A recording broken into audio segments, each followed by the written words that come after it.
Believe in avoidant wanting more. 3 psychological triggers that work. You've been told that people with avoidant attachment styles pull away when things get close. They vanish when it matters most. But let me tell you something that'll flip the script. They don't pull away because of you. They pull away because of how you show up. See, we chase them. We overinvest. We beg for scraps of connection. And what do we get in return? Silence, distance, confusion. But what if I told you you have the power to flip that dynamic, to make even the most avoidant feel something they never expected? Yearning, curiosity, craving. Let's break it down, not with manipulation, not with games, but with psychological precision. Here are the 3 psychological triggers that make an avoidant lean in, not because they're convinced, but because they're compelled. When you're dealing with someone who has an avoidant attachment style, one of the most powerful things you can do is shift the balance of certainty. And here's what that means in simple psychological terms. Be completely certain in yourself, but strategically uncertain in how you show up to them. This isn't about playing games. It's about understanding human nature. Certainty, when overdone, kills attraction. Predictability dulls emotional engagement. And if you're always available, always responsive, always pouring out affection on cue, you become the emotional equivalent of background noise. You may be good, but you're not stimulating. You're not challenging. And most importantly, you're not exciting to the nervous system of someone who thrives on space. People with avoidant tendencies have learned, consciously or not, that closeness equals a threat to their autonomy. They associate too much intimacy with losing themselves. So when you bring certainty in the form of, I'm always here, I'll always wait for you, you can do anything and I'll still show up, what you're actually doing is triggering their core fear, not intentionally, but it happens. The more certain they are of your emotional presence, the more they pull away to preserve their own sense of control. It's not that they don't like you, it's that your certainty has taken away their sense of independence. Now flip the script. Imagine instead that you bring full certainty in yourself. That means you're grounded in who you are. You're not chasing, you're not emotionally reactive, you're not checking your phone every 10 minutes hoping for a response. Your world doesn't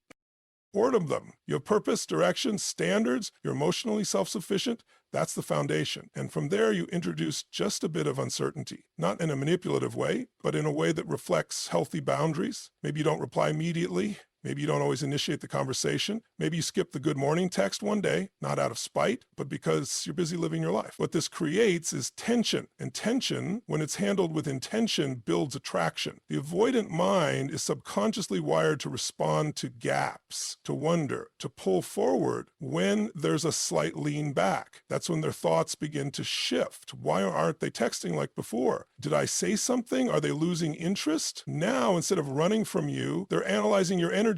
They are leaning in. They're curious again. It's not that they love the chase. It's that they feel safest when they aren't being emotionally overwhelmed. And when you step back slightly, not from neediness, but from strength, they feel that space open up. You're not suffocating them. You're not collapsing into them. You're giving them room to feel their own feelings. And ironically, that's what gives them the clarity to actually start missing you. The balance is everything. You remain deeply certain in your worth, your time, your energy, but you become slightly less predictable in how you express it. You're not rude. You're not cold. You're just not always available.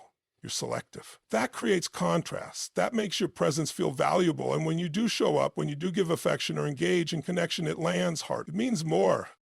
Because it wasn't just given, it was earned, it was chosen. This isn't about emotional withholding, it's about emotional alignment. When you stop trying to prove yourself, you naturally create the kind of dynamic that draws an avoidant closer. You shift from being the pursuer to being the person they pursue, not because you played a trick, but because you mastered the subtle art of certainty and uncertainty. And that's the magic. When dealing with someone who leans avoidant, one of the biggest mistakes people make is assuming that more emotional expression will lead to more connection. It's natural. We want to be seen, to be understood, to be close. But for the avoidant, too much emotional intensity feels like a threat, not an invitation. They aren't necessarily cold or uncaring, but they process emotions differently, where a securely attached person might move closer in response to emotional expression. The avoidant moves away. And it's not because they don't feel, it's because they feel too much and they don't know how to manage it without losing their sense of control. This is where emotional safety becomes key. Not just safety for you, but safety for them. And that doesn't mean coddling them or walking on eggshells. It means learning how to hold your own emotions without projecting them onto the other person. It means being able to say, I'm feeling this, without expecting them to fix it or absorb it. Avoidants are often hypersensitive to emotional neediness, not because they're judgmental, but because it activates their fear of engulfment. They interpret emotional flooding, the overwhelming outpour of feelings, as pressure. They start to feel trapped, like there's no room to breathe. So what actually works, it's not shutting down your emotions, it's showing emotional maturity, emotional grounding. When you're able to feel something deeply and still stay regulated, it creates a powerful energy. It tells the avoidant person, I am safe with myself and I don't need you to carry this for me. That kind of presence is rare. Most people either suppress their feelings completely or pour them out chaotically, hoping to be rescued. But when you find the middle ground, when you stay centered in your emotional experience without losing control, you become magnetic. What you're doing here is creating a subtle but profound shift. Instead of trying to connect through emotional demand, you're connecting through emotional stability. You become the calm in their storm, the safe harbor they didn't know they needed. This allows them to start trusting the connection. They feel like they can exhale around you, not because you're emotionally distant, but because you're emotionally secure. The security makes all the difference. Let's say something happens that triggers you. Maybe they pull away. Maybe they go silent for a few days. Instead of reacting with panic, blowing up their phone, sending long texts, demanding answers, you slow down. You breathe, you reflect. You ask yourself, what am I feeling? What do I need? And how can I express that from a grounded place? When you reach out, you do it calmly. You say, I noticed some distance, and that brought up some stuff for me. I'm here if and when you're ready to talk. That's it. No pressure, no blame, just honest, low-stakes communication. This gives them space to process on their own terms, which is how they operate best. Doesn't mean accepting crumbs or tolerating emotional unavailability. It means giving enough space for them to step forward willingly rather than pushing them into a corner. And when they do step forward, it's more meaningful, it's chosen. That's the kind of connection that lasts. So when we talk about emotional safety without flooding, what we really mean is this: be the person who can feel deeply without making the other person responsible for regulating those feelings. That's a superpower. It shows emotional intelligence, self-trust, and confidence. And for the avoidant, it's a green light that says this person doesn't want to control me. This person is safe. And when they feel safe, really safe, they start showing up in ways you never expected. They begin to open, to lean in, to test the waters of vulnerability they usually avoid. Not because you pushed, but because you stay grounded while inviting them forward. One of the most overlooked yet incredibly powerful tools in creating emotional pull, especially with someone who has an avoidant attachment style, is strategic absence. It goes against every instinct when you care about someone. Your mind tells you to stay close, to fix things, to bridge the emotional distance as soon as it arises. But the avoidant doesn't respond well to that kind of closeness, especially when it comes too fast or too intensely. They need space, not just as a preference, but as a psychological necessity. When you crowd that space, you're not comforting them, you're triggering their defense system. But when you step back intentionally with clarity and confidence, something surprising happens. They start to notice the silence. Most people misunderstand absence. They think of it as passive, as doing nothing. But true strategic absence is an active choice. It's not ghosting. It's not giving the silent treatment out of spite. It's not manipulation. It's alignment. So you're recognizing that constantly showing up when someone is reciprocating doesn't make you strong. It makes you invisible. When you're always available to someone who doesn't value your presence, they stop feeling the impact of your presence altogether. You become the background noise they've learned to tune out. But when you take your energy back, when you remove yourself from the dynamic with intention and self-respect, your absence becomes louder than your words ever could be. The avoidant is often caught in a push-pull cycle. When you lean in, they pull away. But when you lean out, not with resentment, but with purpose, it disrupts that pattern. It's disorienting to them at first. They're used to people pursuing, they're used to emotional pressure. But when you stop trying to hold the connection together by yourself, when you allow the silence to speak for you, it forces them to face something they rarely have to, their own feeling, their own sense of loss, their own realization that maybe they miss your presence more than they admitted. This kind of absence isn't about abandoning the relationship. It's about giving both of you a reset. It's space for them to feel the natural consequences of disconnecting. If they don't feel your absence, they were never connected in the first place. But if they do, that feeling will start to work on them from the inside out. Thoughts will start to bubble up. Why aren't they reaching out? Did I push them too far? Why am I thinking about them more now than I did when they were around? And here's the truth. Desire is born in space.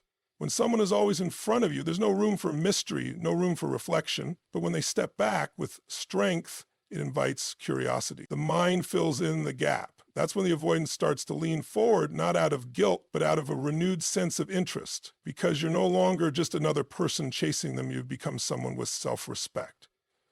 Someone who values your own time and energy enough to walk away when it's not being met. Strategic absence also gives you clarity. It helps you see whether the connection was truly mutual or whether you were carrying it alone. And that's powerful knowledge. If they return, it's because they choose to. And if they don't, you know it's not because you weren't enough. It's because you stopped overextending and allowed the truth to reveal itself. This approach requires emotional discipline. It's not easy, can feel counterintuitive, but when you practice it with integrity, not as a tactic, but as a reflection of your self-worth, you not only protect your peace, you create the very conditions that allow genuine connection to emerge. Sometimes the most powerful thing you can do isn't to speak louder, is to step back and let your silence make the noise. So many people go into relationships with the mindset of proving their value, trying to convince someone, especially someone emotionally distant or avoidant, that they're worthy of love, attention, and commitment. They chase, they perform, they overgive, all with the hope that the other person will finally see their worth and respond with the love they crave. But here's the raw truth. Value is not proven through effort. It's embodied through presence. You don't become the prize by chasing someone. You become the prize by becoming the version of yourself that no longer needs to. Avoidant individuals are especially sensitive to this dynamic. The more you try to prove yourself to them, the more you actually lower your perceived value in their subconscious mind. It's not personal, it's pattern recognition. When you move from a place of overinvesting, constantly reassuring, or showing them why they should choose you, you activate their inner alarm system, the one that tells them they're losing their space, their freedom, their emotional control. It doesn't matter how much potential you have or how kind you are. If your energy screams, please pick me, what they hear is pressure, obligation, expectation, and that energy repels them. But when you stop trying to prove and start simply being, everything changes. You show up differently. Your conversations shift. Your body language shifts. Your presence becomes grounded. You're no longer performing, you're expressing. You're no longer chasing validation, you're living in alignment. And the avoidant starts to feel that difference. They don't feel pushed or emotionally smothered. They feel intrigued, attracted, safe. You become someone who is fully in your own lane, with or without them. That's where the magnetism is. You have to remember, people aren't attracted to need. They're attracted to confidence, to clarity, to someone who knows their own worth without needing external confirmation. When you become the prize, it's not about ego, it's about self-respect. It's the quiet inner knowing that says, I don't have to audition for love. I am love. I bring value simply by being me. Think about how this plays out in real time. Instead of anxiously wondering why they didn't text you back, you're busy doing something that lights you up. Instead of crafting the perfect message to make them like you more, you're speaking honestly with no need to sugarcoat. Instead of adjusting your behavior to please them, you're showing up as your full self, knowing that if they don't align with that, it's not a loss, it's clarity. And that energy is powerful because now, instead of being predictable and overly available, you're presenting yourself as someone with depth, with edges, with direction. The avoidance starts to feel that you're not trying to convince them of anything. You're simply living, thriving, and inviting, but not begging. You're extending connection, not demanding it. That feels different. It feels free. And that freedom is exactly what someone avoidant needs in order to stay engaged. This is about emotional posture. You're not standing with your hands out waiting for love to be given. You're standing tall, already full, and offering love from a place of overflow. If they can receive it, amazing. If not, you still stand whole. That's when the dynamic shifts. That's when they begin to feel drawn, not out of guilt or pressure, but because your energy speaks of self-worth. They can't help but notice. Especially with avoidance, the person who feels like the prize isn't the one doing the most. It's the one who knows they don't need to. When you stop proving and start embodying, you stop chasing, and they start noticing. And that's when everything begins to move. Emotional self-sufficiency is one of the most attractive and underrated qualities you can bring into any dynamic, especially with someone who has an avoidant attachment style. Avoidants often associate emotional intimacy with losing control, being smothered, or becoming responsible for someone else's emotional world. The moment they sense that they are being pulled into someone else's emotional storm, their defenses go up. It's not that they lack emotions themselves, they just struggle to regulate their own. So the idea of managing someone else's feelings becomes overwhelming. That's why emotional independence doesn't just create respect, it creates safety. When you can hold space for your own emotions without needing someone else to fix them, validate them immediately, or react to them in a certain way, You project a rare kind of inner strength. You're saying, I'm allowed to feel, but I'm not going to hand you the steering wheel of my emotional life. That communicates maturity. It communicates self-respect. It signals that you are grounded and in control, not of everything that happens, but of how you respond to what happens. And that's what makes you stand out. So many people believe that vulnerability is about pouring everything out, being raw and exposed constantly, and needing the other person to respond with care and reassurance. While vulnerability is powerful when used wisely, constant emotional outsourcing is not vulnerability, it's dependency. It puts pressure on the other person to regulate you, to carry you, to show up a certain way or else. Avoidants pick up on that pressure fast, even when it's subtle. It makes them want to back away. But when you can express how you feel from a centered place, like saying, I'm feeling off today, but I'm taking care of it, or I miss you, but I'm good either way, you strike a balance that is incredibly appealing. You're not suppressing your truth, but you're not expecting someone else to manage it either. That's rare. That's magnetic. Emotional self-sufficiency also means you don't need constant reassurance to feel secure. You know who you are. You know what you bring to the table. If someone pulls away, it doesn't shake your foundation. You might notice it, feel it, even miss them, but you don't unravel. You don't collapse. That kind of resilience is what actually inspires connection and avoidance. They begin to trust that being close to you won't cost them their sense of freedom or identity. It's also a powerful mirror. When someone sees that you don't panic when things get uncertain, they often start to reflect that energy back. You set the emotional tone. Instead of being reactive, you become steady. Instead of demanding, you become inviting. And in that steadiness, the avoidant can finally start to feel something they rarely feel in connection: relief. They can exhale. They can soften. And slowly they can begin to open, not because you pushed, but because your emotional independence created space for connection to unfold naturally. One of the most crucial aspects of interacting with an avoidant person is establishing strong emotional boundaries.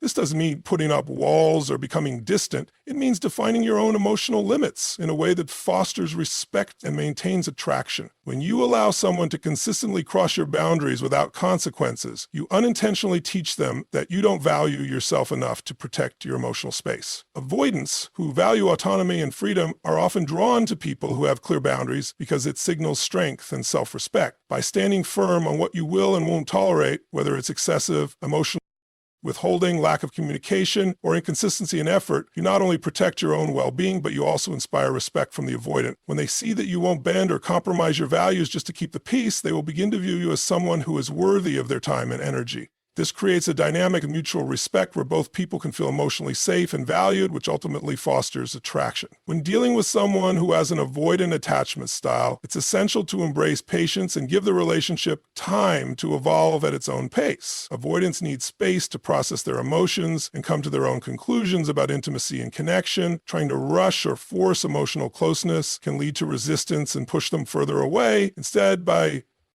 allowing the relationship to develop gradually, you give them the opportunity to feel secure in their own time. The key is to remain consistent in your presence and actions without pressuring them for immediate results or rapid emotional investment. As they feel less pressure and more safety, they'll gradually open up and engage more deeply. Emotional growth takes time. By showing patience, you demonstrate trust in the process and in their ability to come closer when they're ready. This approach fosters a deeper bond where both people can build a foundation of trust and mutual respect rather than rushing into a connection that may not yet be fully formed. One of the most compelling ways to engage with an avoidant is by being genuinely yourself without any hidden agenda or expectation of how they should respond.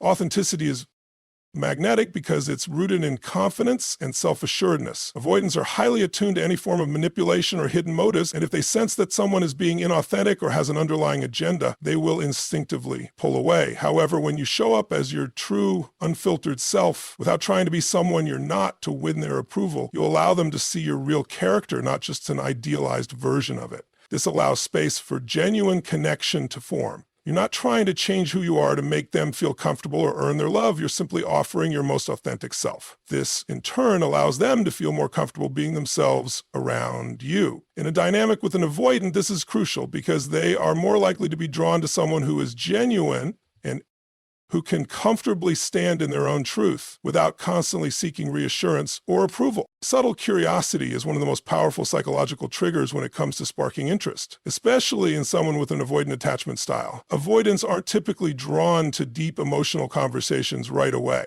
In fact, when they sense that someone is trying to dig too deep, too fast, they instinctively retreat. It's not that they don't have depth, it's that they guard it. So if your approach is to immediately uncover their entire emotional landscape or force vulnerability, they're going to shut down. But curiosity, real, calm, non-invasive curiosity is different. It gently invites rather than demands. It opens a door and lets them decide if they want to step through. When you lead with curiosity instead of pressure, you create a low-risk environment for them to reveal themselves. It could be something simple like genuinely asking, what was the best part of your week? Or what kind of stuff gets you fired up? These questions seem casual on the surface, but they give the avoidant space to share things that matter to them without feeling like they're being psychoanalyzed or interrogated. The trick is not to jump on their answers with too much intensity. Stay relaxed. Let them have the space to open up at their own pace. Curiosity also gives you a chance to observe instead of just react. When you're truly curious about someone, not to win them over, but to understand them, you stop projecting your own expectations onto them. You stop writing stories in your head about what every action or inaction means. You start asking better questions, both internally and in conversation. That energy shift is incredibly attractive because it moves you from a place of neediness to presence. You're not there to control the interaction. You're there to explore it. There's also something magnetic about being the kind of person who's genuinely curious about life, not just the other person. When you live with curiosity, when you're constantly learning, exploring, and growing, that energy radiates. It's engaging, it's refreshing. People want to be around that, especially someone avoidant who is subconsciously wired to avoid emotional heaviness. Your curiosity becomes a source of lightness. It keeps things dynamic. It keeps them wondering what's next with you. The beauty of curiosity is that it works both ways. When you show subtle interest in someone's inner world without trying to control, fix, or diagnose, it often awakens their interest in yours. They begin to ask questions. They want to know what makes you tick. They start leaning in, not because you demanded it, but because you created an atmosphere of discovery instead of emotional pressure. This creates a rhythm that avoidance can actually relax into, a flow. There's no rush, no forced timeline, just two people getting to know each other with ease, depth, and intention. And in that energy of gentle curiosity, connection can finally begin to grow, organically, sustainably, and on their terms, which is exactly how they need it to feel. In conclusion, by understanding the delicate dance of attraction with someone who has an avoidant attachment style, you can create a connection that is deep, meaningful, and sustainable. The key lies in balancing certainty and uncertainty, offering emotional safety without overloading, embracing strategic absence, embodying your own value, practicing emotional self-sufficiency, and nurturing a subtle curiosity. Each of these triggers creates the space for a natural, compelling bond to form, allowing them to lean in at their own pace. Thank you for taking the time to explore these powerful psychological triggers with me today. Remember, the right connection starts with mastering yourself first.